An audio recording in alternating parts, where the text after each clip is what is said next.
Bonjour tout le monde, bienvenue sur votre podcast Pencho by Yalam. Pour ce 8e épisode, nous retrouvons Fat Bintou Dramé, qui est responsable acquisition chez Futur Digital. Et nous allons vous entretenir aujourd'hui du référencement payant ou du référencement naturel. Quelle stratégie pour quels objectifs? Bintou, bonjour. Bonjour Ibrahima. Bienvenue sur Pencho by Yalam. Avant d'aller plus loin, je vais rapidement te poser la première question. C'est de bien vouloir nous expliquer la différence entre le référencement naturel et le référencement payant. Parfait.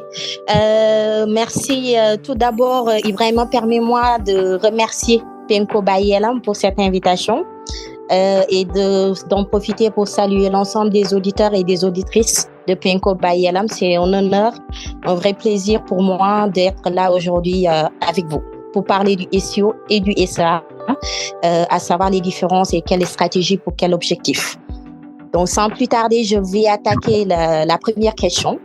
Donc, c'est quoi les SEO, c'est quoi les SEA? Alors, le SEO, prenons l'exemple d'une entreprise qui évolue dans le milieu de la communication digitale comme Futur Digital, par exemple. Aujourd'hui, dans une stratégie des SEO, c'est de faire le repérage des mots-clés qui sont en rapport avec les services proposés par l'agence Futur Digital, à savoir agence de marketing digital, à savoir conception de site internet, à savoir référencement naturel, etc. Donc, c'est le travail qui permet aujourd'hui d'identifier les termes de requête qui sont aujourd'hui susceptibles d'être saisis par les internautes une fois sur Google et qui va permettre aujourd'hui, à travers un travail de contenu, de pouvoir se positionner sur ces différentes requêtes-là. Donc ça, c'est le SEO. Ça se fait de façon organique sur les moteurs de recherche, à savoir Google, Bing ou Yahoo, etc. À l'opposé du SEO, on a le SEA. Donc le SEA qui reste dans cette même dynamique, un travail qui est bien centré sur les mots-clés en rapport avec les services proposés ou les produits de la marque. Mais cette fois-ci, au lieu de procéder de façon organique, nous allons faire un achat. Donc, un achat média qui nécessite aujourd'hui un budget publicitaire et l'utilisation de plateformes publicitaires telles que Google Ads ou Bing Ads ou Yahoo Ads. Voilà. Ok, très clair, très très clair. Et quels sont les principaux objectifs que les entreprises cherchent à atteindre, n'est-ce pas, quand ils font recours au référencement naturel, donc au SEO, ou alors au SEA? Donc, en termes d'objectifs à atteindre par rapport au SEO et au SEA, en tant que marketeuse, j'aime bien l'idée de savoir qu'une entreprise, même si on parle de différents objectifs marketing, à savoir la visibilité, la notoriété, la génération de trafic, pour moi, l'essence de toute entreprise, c'est de la génération de croissance. Une génération de croissance qui passe par l'acquisition de nouveaux clients. Donc, pour moi, dans ce contexte-là, que ça soit pour une stratégie SEO, tout comme une stratégie SEA, l'objectif, c'est vraiment à la fin de pouvoir générer du chiffre d'affaires supplémentaire grâce à de nouveaux clients. Maintenant, de façon plus explicite sur le SEO, il nous arrive de travailler plus sur l'aspect visibilité et notoriété pour pouvoir déjà, quand les gens, les internautes recherchent les termes qui sont en adéquation avec nos services ou nos produits, qu'on puisse apparaître sur les résultats de recherche. Ça, c'est un premier type d'objectif. Un deuxième type d'objectif, c'est derrière, en dehors de l'aspect apparition sur les résultats de recherche, qu'on puisse gagner ce clic-là en gagnant un très bon positionnement sur les moteurs de recherche. Alors, un très bon positionnement sur les moteurs de recherche, c'est être parmi les trois premiers résultats de recherche sur Google. L'idéal, c'est vraiment d'être en première position pour pouvoir générer ce clic-là. En dehors de la génération maintenant de trafic qualifié, la dernière étape qui est de pouvoir aujourd'hui convertir ce trafic-là à travers la génération de leads qui va se matérialiser sur le site internet grâce au remplissage d'un formulaire, que ça soit une inscription à la newsletter, que ça soit un formulaire pour faire une demande d'audit, etc., etc. Donc, les cas vont différer en fonction du chiffre du secteur d'activité de la marque. D'accord. Donc ça, c'est pour Très le intéressant. SEO. Et concernant le SEA, alors sur le SEA, on travaille particulièrement sur des objectifs commerciaux. Donc les objectifs commerciaux qui sont en rapport direct avec tout ce qui est chiffre d'affaires et qui vont permettre aujourd'hui de venir appuyer l'équipe commerciale dans la génération de nouveaux clients. Très clair, c'est très très clair. Merci pour cette belle réponse.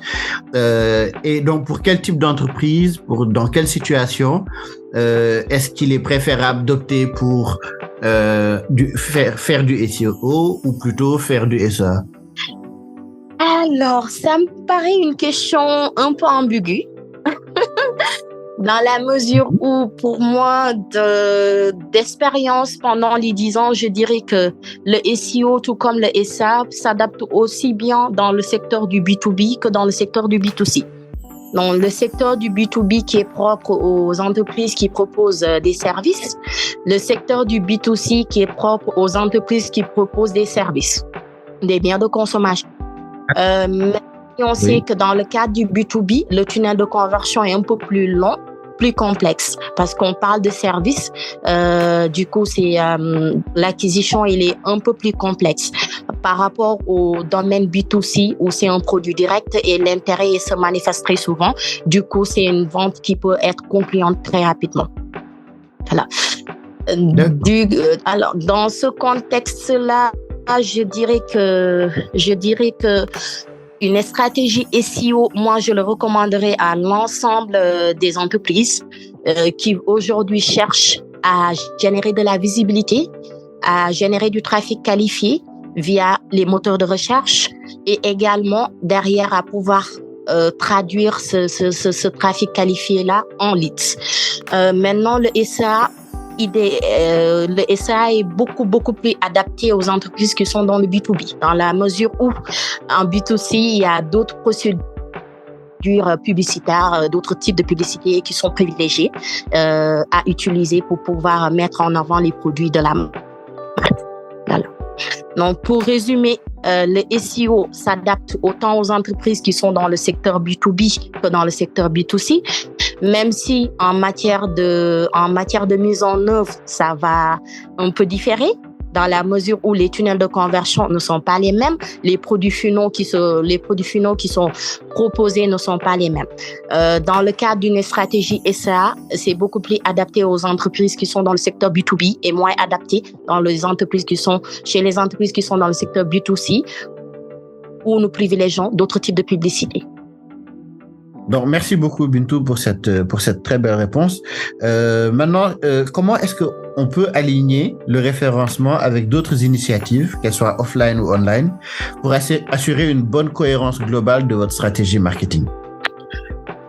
Alors, Ibrahima, pour répondre à cette question, je pense dans le cadre, tout va s'aligner sur les objectifs de l'entreprise. Aujourd'hui, dans un premier temps, on va remonter plus loin dans le cadre d'une stratégie marketing digital de façon spécifique ou dans le cadre d'une stratégie marketing tout court. Dans un premier temps, on part toujours des cibles. Des cibles et sur Internet, on aime bien aussi on parle de buyer persona pour remplacer les publics cibles. Ensuite, on aime bien parler de parcours d'achat sur Internet pour un peu déceler aujourd'hui quel est le comportement des utilisateurs sur Internet, quelles sont les plateformes que nos publics cibles utilisent.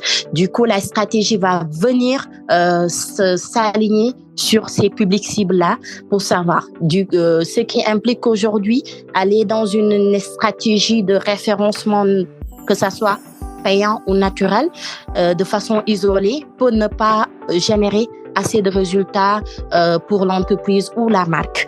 Dans ce cadre-là, il faudra savoir que, par exemple, si on prend le cas de Futur Digital et que nous décelons qu'aujourd'hui, en dehors des moteurs de recherche, nos publics cibles sont également sur les réseaux sociaux, il faut en tenir compte dans la stratégie.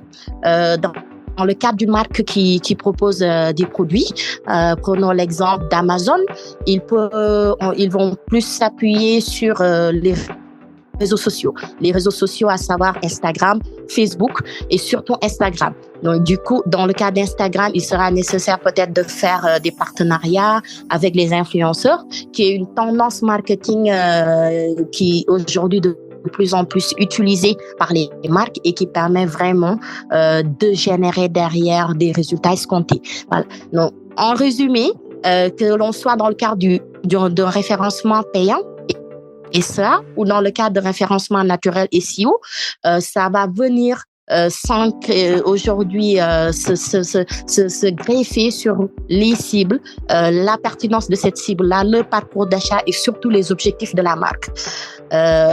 Je vais juste donner d'autres exemples en dehors des réseaux sociaux du marketing d'influence. Aujourd'hui, en dehors du référencement naturel et payant qui se fait sur les réseaux de recherche, il y a également le référencement qui se fait sur les réseaux sociaux, et qui s'appelle SMM. Donc, SMM, qui est le social media marketing, qui également a un volet organique grâce à l'animation des pages sociales et également un volet publicitaire grâce aux plateformes publicitaires telles que Facebook Ads, qui permet de toucher ces publics cibles de façon payante sur Instagram, sur Messenger et sur Facebook. Il y a également LinkedIn Ads, qui aujourd'hui permet de faire de la publicité sur LinkedIn, Twitter Ads, TikTok Ads, Pinterest Ads, etc. Donc, je vais m'en arrêter là. Mais voilà, de façon générale, il faut retenir que une stratégie ne va pas se limiter sur le SEO et le SEA et que au-delà des moteurs de recherche, il faut pouvoir aujourd'hui généraliser pour atteindre de meilleurs résultats. Très bien. Merci beaucoup, Bintou. Maintenant, veux-tu partager avec nous, avec tous les auditeurs, un exemple concret d'une situation où Futur Digital a utilisé avec succès le SEO ou le SEA pour atteindre un objectif particulier? Alors, Ibrahim, pour cette question, je vais prendre un cas précis sur le SEA et plus précisément la première campagne que j'ai eu à piloter pour un client de Futur Digital qui évolue dans le secteur du nettoyage de vitres en Île-de-France.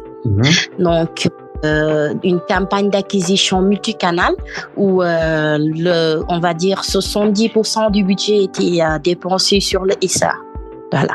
Mais c'était une stratégie multicanal où on a concilié du SEA avec un peu toute la partie réseaux sociaux. Donc, beaucoup de social media optimization également, avec la partie organique et la partie publicitaire. Par contre, cette campagne d'acquisition aujourd'hui pour un client qui avait des difficultés de générer, on va dire, un volume de clients assez élevé par mois, grâce à cette campagne d'acquisition qu'on a activée depuis le mois de mars. Depuis lors, il génère en moyenne, on va dire, 22 à 25 clients par mois. Voilà. Donc, un vrai cas de succès où au-delà même du panier moyen, toute la stratégie de la campagne d'acquisition, le SEA, est centralisée sur le volume de nouveaux clients à générer mensuellement. Voilà. Donc, aujourd'hui, ce client, il propose des contrats d'entretien avec des durées allant de 12, 24 à plus, voilà. Donc, ce qui implique aujourd'hui chaque nouveau client généré, c'est des revenus récurrents qui peuvent aller sur 3 ans, voire 4 ans et plus. C'est un vrai cas de succès qui fait plaisir et ce sont des success stories comme ça qui font qu'on aime notre métier et qu'on a envie d'en faire davantage et davantage et d'accompagner toutes les entreprises, que ça soit aujourd'hui toutes les PME françaises, mais également les entreprises sénégalaises, aujourd'hui toutes les personnes qui sont dans le cœur de métier du digital, de pouvoir les accompagner à générer de la croissance grâce au SEA, grâce au SEO et grâce aux autres techniques marketing de façon générale. Effectivement. Bah, bravo pour ces très beaux résultats. En effet, il y a de quoi être fier. Exactement. La dernière question, quelles sont aujourd'hui tes recommandations pour les entreprises qui envisagent de développer leur présence en ligne en utilisant le référencement, qu'il soit payant ou naturel, en fonction de leurs objectifs? D'accord. Alors, ce que je vais recommander à toutes les marques, qu'elles soient dans le secteur du B2B ou du B2C, c'est que d'éviter de faire l'erreur que la plupart font. Donc, cette erreur qui est aujourd'hui de penser que une technique que aujourd'hui utilisée du SEA fait qu'on isole SEO ou vice-versa. Donc, ça, c'est une chose qu'il faut éviter. Il faut comprendre qu'aujourd'hui, le marketing digital s'adapte au comportement des utilisateurs qui aujourd'hui sont de plus en plus, on va dire, ils sont de plus en plus, comment dirais-je le terme? Exigeants, voilà. Merci Ibrahima. Ils sont de plus en plus exigeants envers les marques. Aujourd'hui, on s'adapte à leurs demandes et l'idée, c'est de pouvoir être très réactif et puis de pouvoir aujourd'hui générer une expérience personnalisée pour pouvoir aujourd'hui gagner ce client-là. Ce qui implique aujourd'hui isoler le SEO, isoler le SEA ne permet pas forcément d'atteindre les résultats aujourd'hui escomptés. Donc, il faudra aller dans une procédure, dans une stratégie cross-canal où il faut concilier le SEO avec le SEA pour permettre d'atteindre ces objectifs autant sur le court et le moyen terme, mais également d'avoir des objectifs durables sur le long terme. Voilà. Donc, je recommande à toutes les entreprises, qu'elles soient ici au Sénégal, en France ou partout ailleurs, de ne pas aujourd'hui de ne pas aller dans la séparation de ces deux techniques et de concilier les deux. À chaque fois qu'il y ait un budget qui est alloué au SEO, de préparer également un budget qui sera spécifique et alloué au SEA afin de pouvoir épauler ces objectifs commerciaux. Parfait. Merci beaucoup, Bintou. On a passé un très bon moment avec toi. C'est moi qui vous remercie, Ibrahima. C'est, comme je l'avais dit auparavant, c'est un réel plaisir d'être l'invité aujourd'hui de Penco by Yalam et de pouvoir partager ce court moment avec vous. J'espère que ça pourra édifier pas mal de personnes à mieux comprendre un peu ce qu'est le SEO, ce qu'est le SEA, quels sont les fonctionnements et pouvoir aujourd'hui trouver la stratégie appropriée pour leur marque ou leurs entreprises. Très bien. Merci beaucoup. Merci aux auditeurs de nous avoir écoutés. Nous vous donnons rendez-vous le mois prochain pour le 9e épisode de votre podcast Pencho by Yalam.